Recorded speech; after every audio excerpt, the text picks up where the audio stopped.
నమస్తే అండి. మనం అందరం చేసే కానీ పెద్దగా పట్టించుకోని ఒక విషయం గురించి మాట్లాడుకుందాం. మనం గిన్నెలు కడిగేటప్పుడు ఎంత నీటిని వృధా చేస్తామో, కుటుంబంతో భోజనం చేసిన తర్వాత మనకు బోలెడన్ని అంట్లు ఎదురవుతాయి. మన అలవాటు ఏమిటి? పంపు తెరిచి నీళ్లు పారేయడం. ఆ నిరంతర ప్రవాహం మన ఇళ్ల నుండి ప్రవహించే ఒక అదృశ్య నది లాంటిది. మనం అంట్లు రుద్దేటప్పుడు పంపును తెరిచే ఉంచుతాం, అది అవసరం అని అనుకుంటాం. కానీ ఆ నీటిలో ఎక్కువ భాగం వృధాగా పోతుంది. కానీ ఈ నీరు మన దగ్గరికి చేరడానికి ఎంత దూరం ప్రయాణిస్తుందో ఎప్పుడైనా ఆలోచించారా? దూర ప్రాంతాల రిజర్వాయర్ల నుండి శుద్ధి చేసి మన సక్కరం కోసం మనం దానిని వృధా చేసినప్పుడు మనం కేవలం నీటిని కోల్పోవడం లేదు, దాని వెనుకకున్న కషిని కూడా వృధా చేస్తున్నాం. ఈ అలవాటు చాలా సాధారణం, మనం దీన్ని పెద్దగా పట్టించుకోము. కానీ రుద్దేటప్పుడు పంపును ఆపివేయడం నిజంగా అంత కష్టమా? ఈరోజు ఈ అదృశ్య నదిని చూద్దాం, మరియు మన వంటగదిలో ఒక చిన్న మార్పు ఎంత పెద్ద తేడాను తీసుకువస్తుందో చూద్దాం.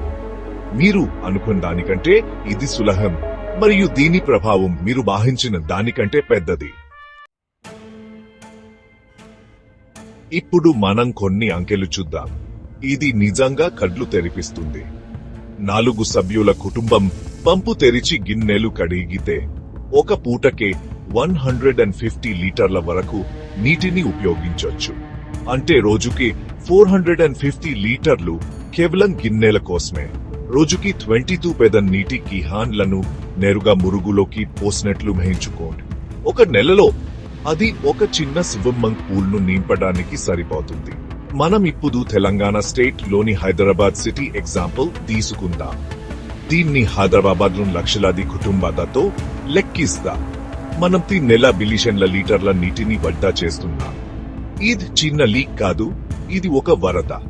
ఈ అంకెలు చూసినప్పుడు పంపును తెరిచి ఉంచిన ఆకారం అని రియలైజ్ అవుతాము. పరిష్కారం మనతోనే ప్రారంభమవుతుంది.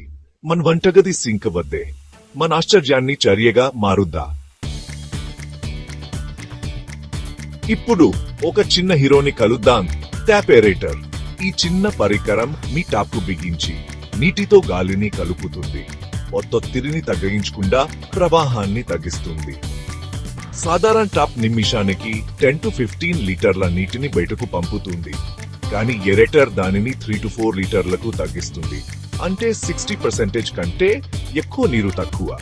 అదే శుభ్రపరిచే శక్తితో నీరు మధువుగా అనిపిస్తుంది, తక్కువ చిందుతుంది మరియు బాగా శుభ్రం చేస్తుంది. ఇన్స్టాలేషన్ చాలా సులభం, ప్లంబర్ అవసరం లేదు.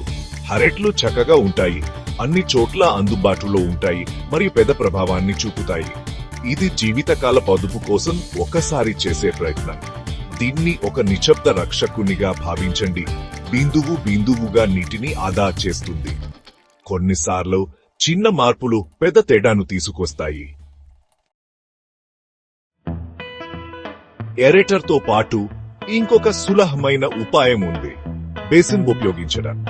నీరు పారే పంపు కింద కడగడానికి బదులుగా కడగడానికి బేసిన్లో నీటిని నింపండి. పంపు ఆపివేసి గిన్నెలు రుద్దండి, ఆపై ఒకేసారి బేసిన్లో ఒక బ్యాష్ ను కడగండి. ఈ విధంగా ప్రతి చుక్క ఎక్కువ పని చేస్తుంది మరియు మీరు ఎంత ఉపయోగిస్తున్నారో నియంత్రించవచ్చు. ప్రొఫెషనల్ కిచెన్లు ఈ పద్ధతిని ఒక కారం చేత ఉపయోగిస్తాయి. ఇది నీటిని మరియు సమయాన్ని ఆదా చేస్తుంది.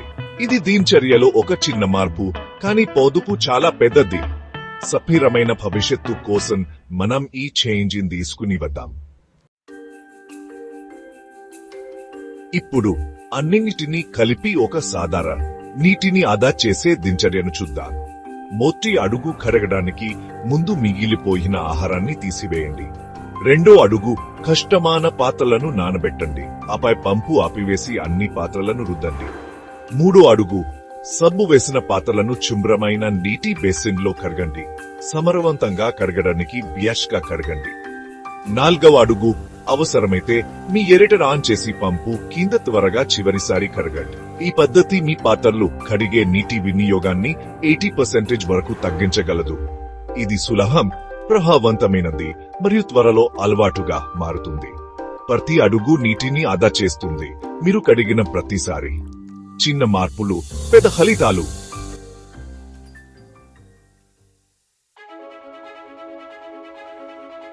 హైదరాబాద్లోని ప్రతి కుటుంబం ఈ పద్ధతులను ఉపయోగించి ప్రతి రోజుకు దీపార్ లీటర్లు వరకు ఆదా చేయవచ్చు.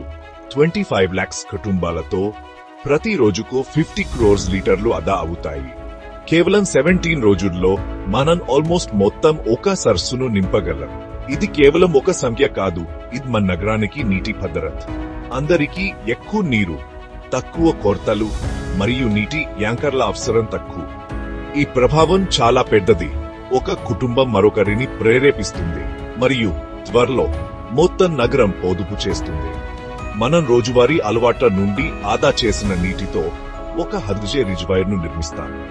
మన సామూహిక చర్య హైదరాబాద్ నీటి కక్కను మార్చగలదు. మన నగరాన్ని సమృద్ధిగా నింపే మార్పును మనం చేద్దాం. కలిసి మనం భారీ తేడాను తీసుకురాగలం. మనం ఆదా చేసే ప్రతి లీటరు హైదరాబాద్ నీటి వ్యవస్థపై ఒత్తిడిని తగ్గిస్తుంది. రిజర్వాయర్ల నుండి తక్కువ నీరు తీయబడుతుంది. శుద్ధి మరియు పంపిణీ కోసం తక్కువ శక్తి ఉపయోగించబడుతుంది. మనం మురుగునీటి శుద్ధి కర్మాగారాలపై భారాన్ని కూడా తగ్గిస్తాం. ఓవర్లో మరియు కాలుష్యాన్ని నివారిస్తాం. ఇంట్లో మన ఎంపికలు నగరం యొక్క మౌలిక సదుపాయాలు మరియు పర్యావరణానికి నేరుగా మద్దతు ఇస్తాయి. ఇది ఒక భాగస్వామ్యం. ప్రభుత్వం సరఫరాను మెరుగుపరుస్తుంది. మనం డిమాండ్ను నిర్వహిస్తాం. తక్కువ డిమాండ్ అంటే మెరుగైన పంపిణీ మరియు మరింత స్పెరమోన నగరం. మన రోజువారీ అలవాట్లు నిజంగా హైదరాబాద్ భవిష్యత్తును తీర్చిదిద్దుతాయి. మీరు ఏ ప్రభావాన్ని చూడాలనుకుంటున్నారా? ఈ ప్రయోగాన్ని ప్రయత్నించండి. పంపు తెరిచి గిన్నెలు కడిగేటప్పుడు మీరు ఎంత నీటిని ఉపయోగిస్తున్నారో కొలవడానికి ఒక బకెట్ను ఉపయోగించండి. ఒక వారం పాటు ఎరేటర్ మరియు బేసిన్ పద్ధతికి మారండి మరియు మండ్లీ కొలవండి. అంకెలను పోల్చండి. మీరు తేడా చూసి ఆశ్చర్యపోతారు. మీ రోజువారీ పొదుపులను నెలకు 30తో సంవత్సరానికి 365తో గుణించండి. అది మీ కుటుంబం యొక్క నీటి సంరక్షణకు నిజమైన స్పష్టమైన సహకారం. ఈ సాధారణ వయస్ మీ ప్రయత్నాలకు మీకు యజమాన్యాన్ని మరియు గర్వాన్ని ఇస్తుంది. మీరు ఆదా చేసే ప్రతి చుక్క నిజంగా లెక్కించబడుతుంది. మనం సమస్యను, పరిష్కారాలను మరియు మనం చూపగల ప్రభావాన్ని చూశాం. ఇప్పుడు మనం చర్య తీసుకుందాం. ఓరేటర్ను అమర్చండి, ఒక బేసిన్ను ఉపయోగించండి మరియు రుద్దెప్పుడు పంపును ఆపివేయండి. మీ కుటుంబానికి నేర్పండి మరియు ఈ మాటను వ్యాప్తి చేయడంలో సహాయపడండి. ఈ అలవాట్లను మీ రోజువారీ దినచర్యలో భాగంగా చేసుకోండి. కేవలం ఒక ప్రచారం కాదు, జీవన్ విధానం. హైదరాబాద్లోని ప్రతి ఇల్లు నీటిని ఆదా చేసే ఛాంపియన్గా మారుతుందని మాహించుకోండి. భవిష్యత్ తరాలకు మనం సంరక్షణ వారసత్వాన్ని సృష్టించగలం. మీరు ఈరోజు ఆదా చేసే ప్రతి చుక్క రేపటి మార్పు నదికి తోడవుతుంది. ఇప్పుడే ప్రారంభిద్దాం. మన వంటది సింకుల వద్ద కలిసి మనం హైదరాబాద్ ను నీటి జిఖానానికి ఒక నమూనాగా చేయగలం. ధన్యవాదాలు. Disclaimer: This is an AI generated video and it is for information and public awareness.